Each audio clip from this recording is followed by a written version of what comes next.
Before 30 నేను పర్సనల్గా suggest చేయను, ఎస్పెషలీ బొటాక్స్. ఎందుకు బొటాక్స్ దేనికి వాడతారు జనరలీ అంటే వ్రింకిల్స్, అంటే ఇక్కడ వ్రింకిల్స్ వచ్చిన వాళ్ళకి, ఇట్లా ముడతలు వచ్చిన వాళ్ళకి, ఈ క్రోస్ ఫీట్ అంటాం అనమాట దీన్ని, ఇక్కడ లైన్స్ వచ్చిన వాళ్ళకి, లేదా ఇక్కడ డిప్రెసివ్ లైన్స్ వస్తాయి, ఇలా కిందికి ఉంటుందన్నమాట స్మైల్ లైన్, వాళ్ళకి జనరలీ బొటాక్స్ వాడతాము to correct there. Generally botox muscle మీద యాక్ట్ అవుతుంది. ఓకే, సో దట్ మనం ఇవ్వంగానే కరెక్ట్ అయిపోద్ది, అది ఒక 6 months ఉంటుంది.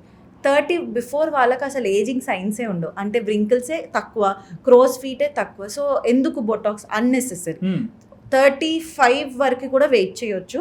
లేదు కొంచెం ప్రివెంట్ చేయాలి, నేను ఇంకా ఫస్ట్ నుంచి యంగ్ కనిపించాలి అంటే 30 నుంచి స్టార్ట్ చేసుకోవచ్చు. కంపల్సరీనా ఇది అంటే లేదు, అది మీ పర్సనల్ చాయిస్. మీరు కొంచెము వ్రింకిల్ లేకుండా కనిపించాలి, ఫేషియల్ ఎక్స్ప్రెషన్స్ మంచిగా ఉండాలి, డిఫైన్డ్ కనిపించాలి అంటే you can do it after 35 is my suggestion, not before 35. లేదు మీకు కొందరికి ఏంటి ఈ పార్ట్ ఎక్కువ బల్కీ ఉంటుంది, మెసేటర్ అంటాం అనమాట దీన్ని. వాళ్ళు కొంతమంది డిఫైన్ చేసుకోవాలనుకుంటారు, తగ్గించుకోవాలనుకుంటారు, సో దానికి కూడా ఇస్తాం అనమాట. So anything after 35 is okay for Botox. Before 35 unnecessary నేను చెప్పేది. ఇంకా యూ కెన్ స్టిల్ వెయిట్, ఆ లెవెల్ వచ్చేంత వరకు వెయిట్ చేయొచ్చు అని నేను చెప్తాను.